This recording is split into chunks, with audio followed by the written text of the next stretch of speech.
gagamitin natin panggisa. Para malinamnam po yung ating ulam. Siyempre, unahin po natin yung bawang. Ayan.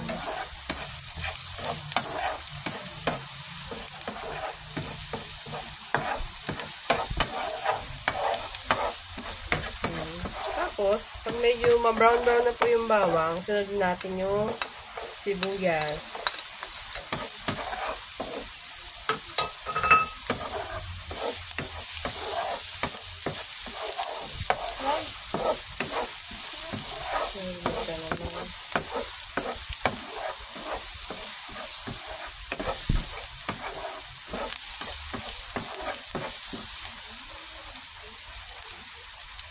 Hintayin lang po nating medyo magisa yung ating sibuyas at bawang.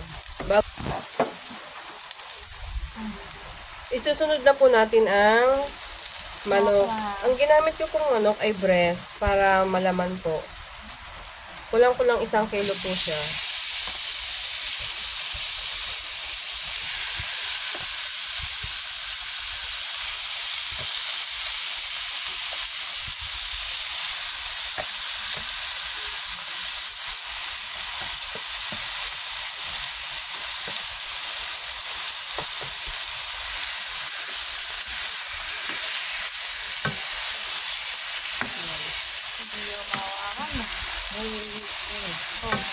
Isangkot siya lang po natin hanggang sa medyo maluto yung ating manok.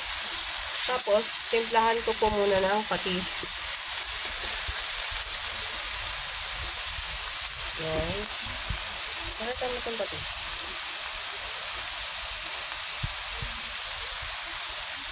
Nilagyan ko po ng patis. Tapos, lagyan din po natin ng paminta. Pamintang gorod. Nilagyan ko po ng paminta. Tapos,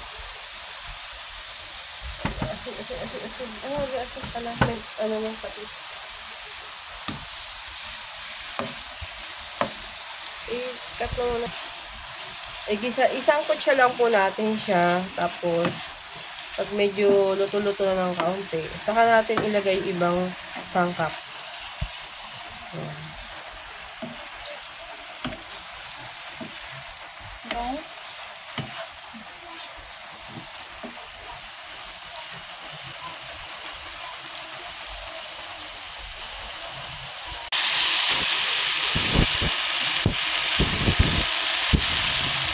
Pag medyo okay na po na medyo luto-luto na ng konti yung manok, idagdag na po ang patatas.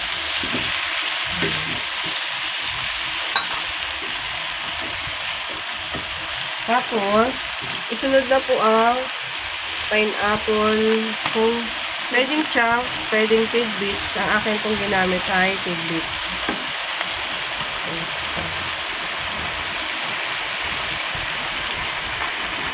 Tapos, haluin lang po.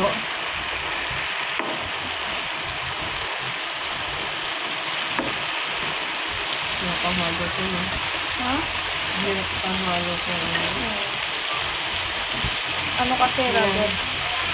Sunod na po natin ay yung ebap. Isusunod ko na po yung ebap. Isang latang ebap po yan. Kahit anong brand. Yung malaking ebap.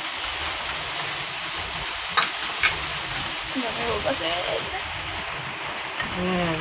Tapos, haluin lang po. Hanggang sa kumulo.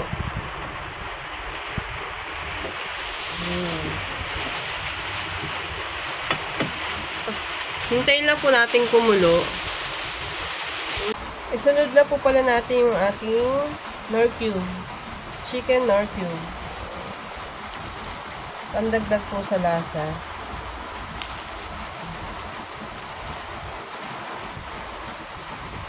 Dagdag po tayo ng konting asukal. Pampabalanse ng lasa.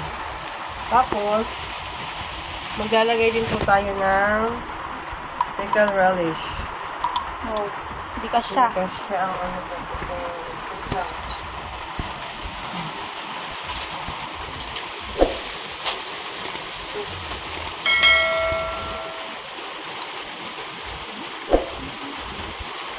Parang asin yan. Hindi, pampadagdag ko ng ano, lasa. Tsaka linamnam. Tapos, nalaglag ko ito kanina. Isasabay na po natin yung bell pepper.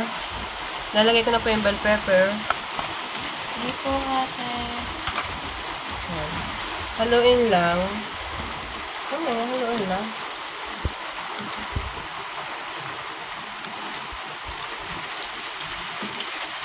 Ba, hindi naka-play.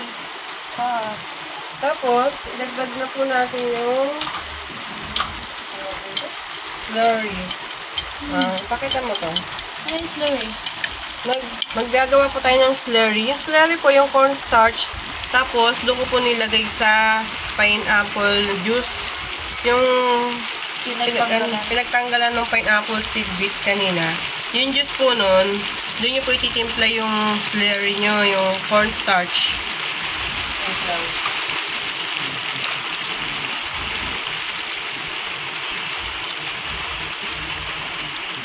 Para malapot? Oo, para lumapot yung ating ulam. Ayan. Halo-haloin lang po.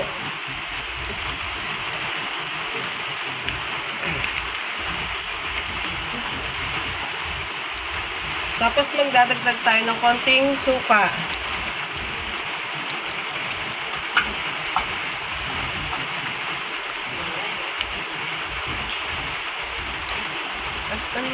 Magdadagdag lang po tayo ng konting suka.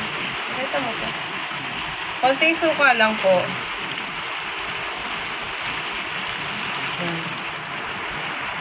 Suka po yan. Maglalagay lang tayo ng kaunti. Tapos, Haluin natin. wag pong hahaluin para hindi po lasang hilaw yung suka na nilagay natin sa ating ulam. Yan. Hintay lang po siyang kumulo ng ganyan. Mamaya, luto na po yan. Ayan. Pag nakalipas na ng ilang minuto, mga 5 minutes, pwede na po natin siyang haluin. Tapos, kayo na po ang magtimpla ng kung anong lasa ang gusto nyo. Halimbawa, dagdagan nyo ng asin, yun, paminta. Nasa sa inyo po kung kumbaga, kayo na po yung magtitimpla. Nasa panlasa nyo na po kung gusto nyo medyo manamis-namis, maalat, ganun po. Yan, tikman nyo po pagkatapos nyan. Yan. Hintayin lang pong kumulo ng kaunti, tapos okay na po yung ating pininyahang manok.